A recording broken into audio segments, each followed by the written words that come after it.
Hey guys, Godfather of Anxiety here. I just wanted to do a short video on rebound anxiety. Rebound anxiety is something that people who struggle with any of the anxiety spectrum conditions are probably going to experience at some point. Generally, what we're going to think of when we hear rebound anxiety is the type of anxiety that we get when we suddenly stop a medication, when we abruptly stop taking a medication. That's not exactly, it's a lot more nuanced than that. And there are other causes of rebound anxiety that I find are talked about much less.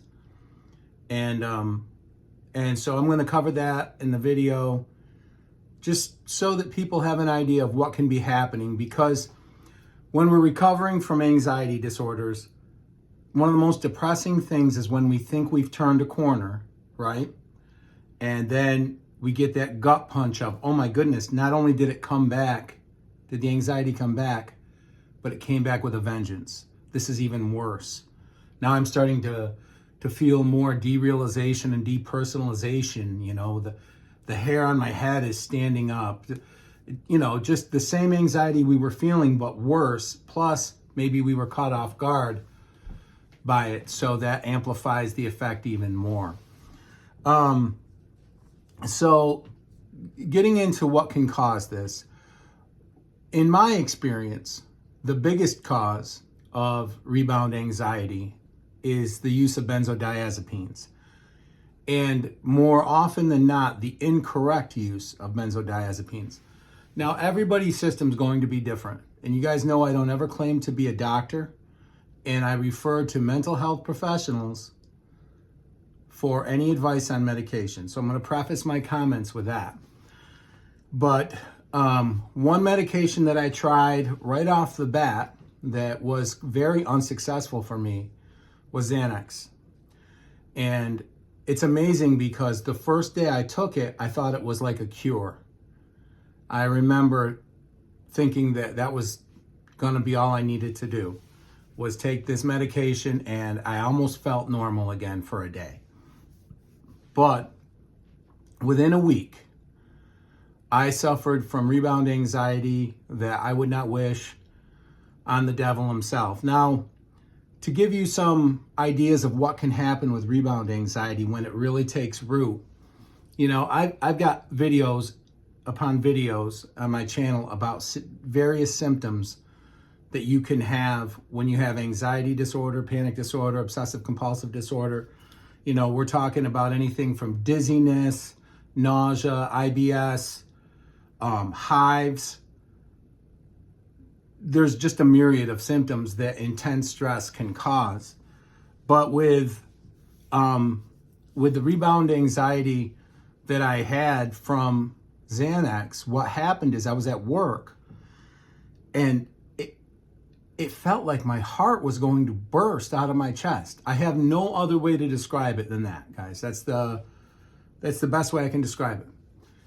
It was, you know, and you know, because I had gotten so used to making mountains out of molehills, I'm like, well, maybe it just feels that way.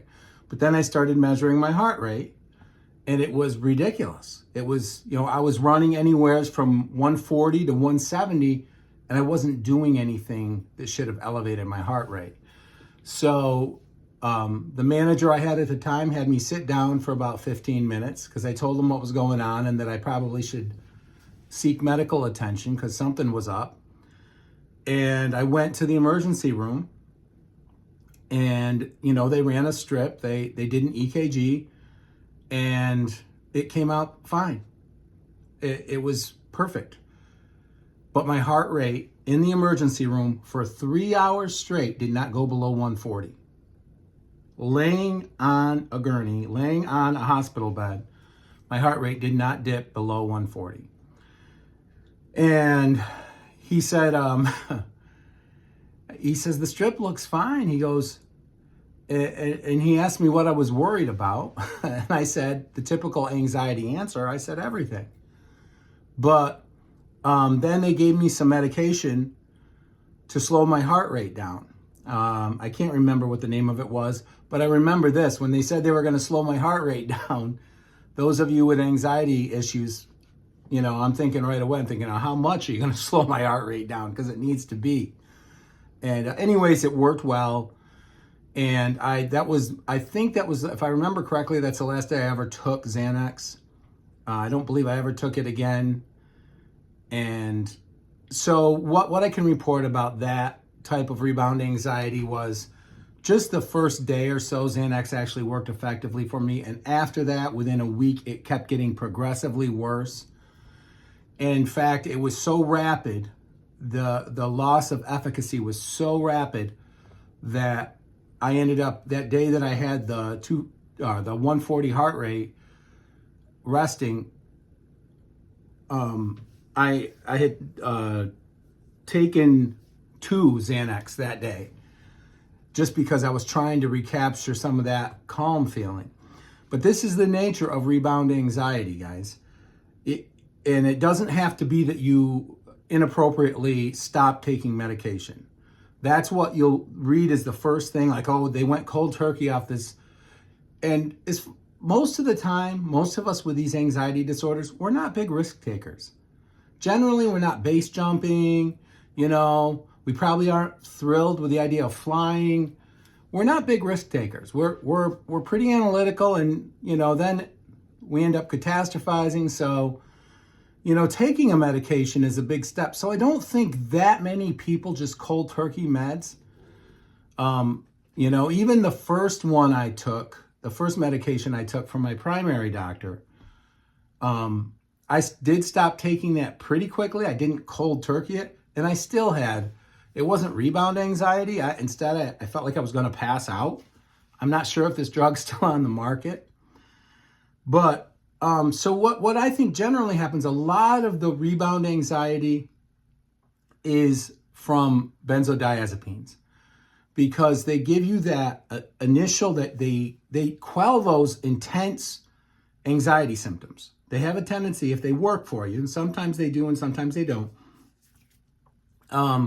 they really stop that. So all of a sudden you're like, oh my gosh, and especially if you've been suffering for months or years with this, it's like almost like a miracle. But especially the ones that are fast acting, they wear off very fast. Even the slow acting ones, which eventually is one of the medications that I took to get better from my condition, even the slow acting ones have to be taken properly in order to avoid rebound anxiety.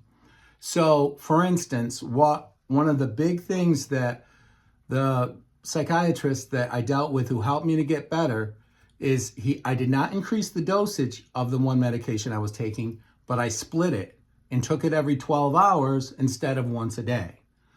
What a difference. What a difference. And along with an SSRI, and that was how I was able to start my road to recovery. If we go back now, let's see, about 16 years ago. So, but so even a longer, and this is a longer acting benzodiazepine, you have to be cognizant of when you're taking it, how often you're taking it, what time of day you're taking it. And, so that was one of the big things. So rebound anxiety definitely can be caused by rapid cessation of medication.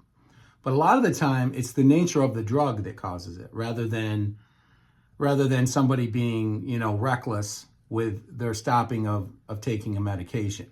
Now, if you do stop taking a medication cold turkey, a lot of these psychotropic drugs, you're going to have, side effects. And it can be a combination of rebound anxiety along with, just physiological side effects from these medications. So that's something to be on the lookout for. So another thing, though, that's not talked about nearly as much that also causes rebound anxiety is increased stress. And so you're like, well, you can't really control that, right? Well, some external stress you can't control. right? Uh, actions of other people, world events, the economy. There's things you're gonna have very limited control over. But there are other things with stress that you are going to have some control over, and this is where getting to know yourself and your limitations at your current state of recovery, where you're at, is so important. And I can give you a number of examples because I also am related to and know several people with anxiety conditions. And you can watch something build up because of them maybe overdoing it with their activities.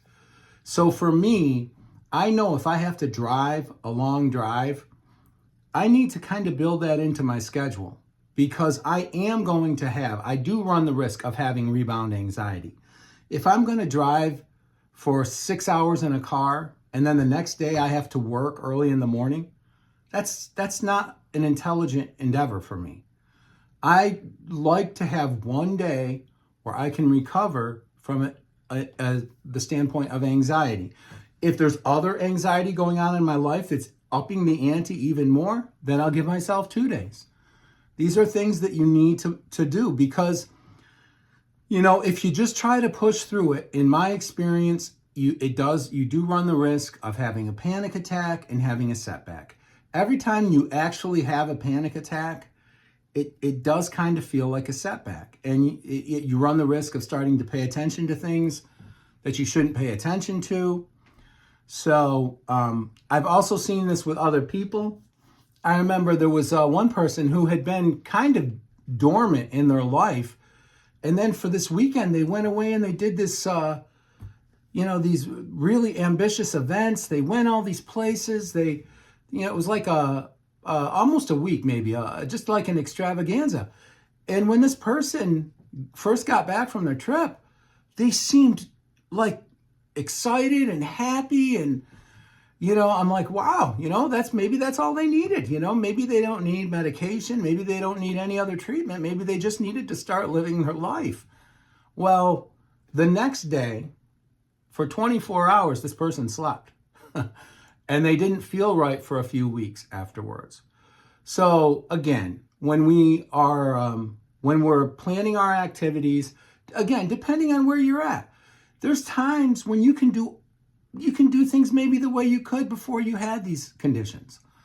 And you'll get to, through this journey of having anxiety disorders, whichever one it is, you're going to start to learn your limitations and how to be intelligent about how you push yourself through, how you do exposure therapy, how you do your cognitive behavioral therapy.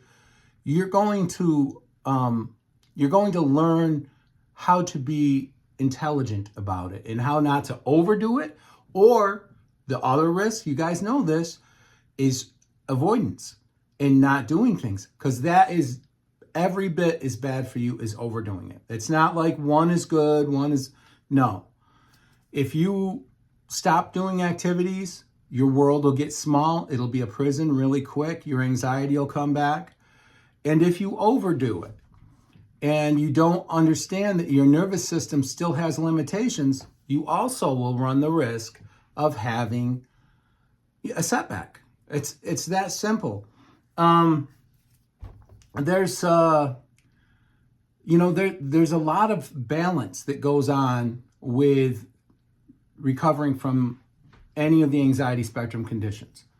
A lot of learning to balance our lives and our activities, both our exercise, our sleeping habits, our eating habits. That is like the biggest thing for me in recovery, is to learn how to be moderate with my activities. Because I don't know, I can't, speak for everybody out there with anxiety conditions, but I am a on-off guy, and I'll go real high and I'll come real low. And, that worked out great for me for 31 years. But at the age of 31, my nervous system said, no, we're not doing that anymore. So But rebound anxiety is a real thing.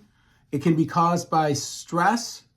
It can be caused by medication, by either a medication being the wrong medication and too short acting and your body getting used to it too quick, or if you foolishly cold turkey a medication, there's warnings on those packages about doing that. There's a reason for that.